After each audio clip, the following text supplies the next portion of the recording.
नमस्कार मित्रांनो, नुकताच प्रदर्शित झालेला विकी कौशल्याचा छावा सिनेमेची चर्चा जोरदार सर्वत्र सुरू आहे।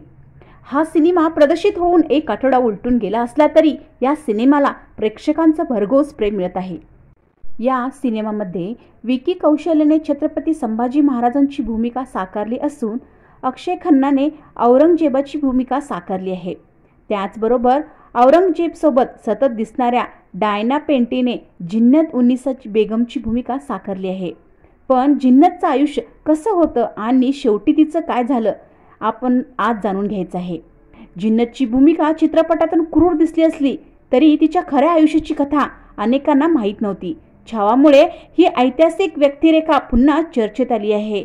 त्याच्या अगोदर आपण औरंगजेबबद्दलची माहिती थोडक्यात पाहूया। औरंगजेब याचा मृत्यू 1707 मध्ये अहमदनगर येथे नैसर्गिक कारणामुळे झाला होता। त्याचा मृतदेह खुलताबाद येथील एका खुल्या हवेतील कबरीत पुरण्यात आला होता। औरंगजेबची कबर औरंगाबाद जिल्ह्यातील खुलताबाद शहरात आहे। औरंगजेबाची कबर शेख जेनुद्दीनच्या दर्ग्याच्या सकुलच्या दक्षिण पूर्व कोपऱ्यात आहे। औरंगजेबाची कबर भोवती संगमोरी जाळी म्हणजे जाळीचा पडदा आहे। औरंगजेबाने आपल्या मुलाला पत्रे लिहिली होती, त्यात त्याने आपल्या अपयशाबद्दल वाटणारे विचार देखील व्यक्त केले होते। आपल्या छत्रपती संभाजीराजांना क्रूरपणे हालाहाल करून मारणाऱ्या त्या औरंग्याचा मृत्यू काय सुखामध्ये जाणार होता? अजिबात नाही। त्याला आपल्या संभू महाराजांना मरण पाहून ते अमर तरी झाले, पण औरंग्या मात्र तडपून मेला। मरताना देखील त्याच्या जवळ आपलं असं त्याचं कोणीच नव्हतं। मरताना तो एकटाच मेला। औरंगजेब बादशाह असला तरी त्याच्या आयुष्याचं शेवट दशक फक्त दुःखानंच भरून गेलं होतं।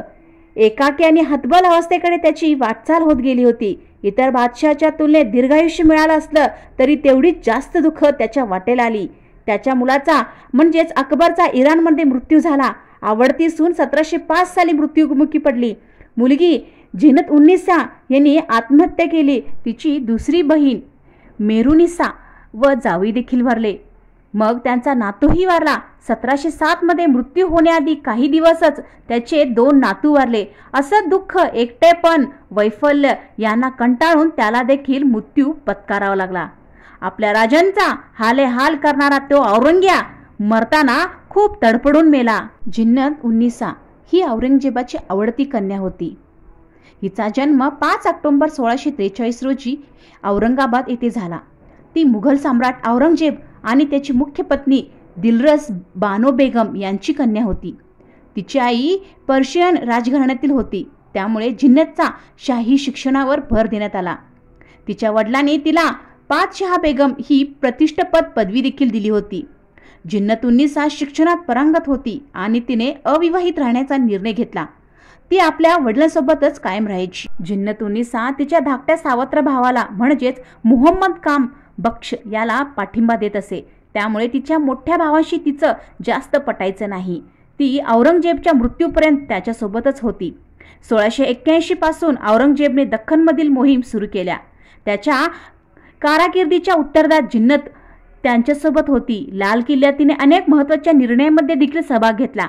औरंगजेबच्या मृत्यूनंतरही ती शाही दरबाराचा एक महत्त्वाचा भाग बनून राहिली। त्याचबरोबर जिन्नत उन्निसाने 14 मोठे विश्रांतीगृह बांधलं होतं।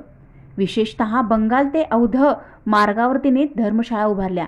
तिच्या सेवास्वभावी कार्यामुळे औरंगजेबनेही तिची प्रशंसा केली होती।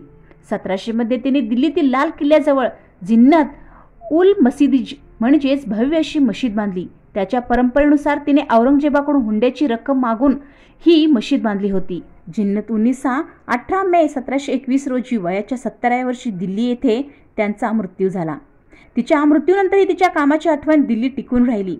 जिन्नत उन्निसा ही मशीद आजही तिच्या आठवणी जपत आहे। जिन्नत उन्निसा ही फक्त औरंगजेबाची मुलगी नव्हती, तर एक हुशार आणि औरंगजेबच्या धोरणांचा विचार करणारी राजकन्या होती। तिने केलेल्या समाजसेवेमुळे ती मुघल इतिहासात कायम राहिली।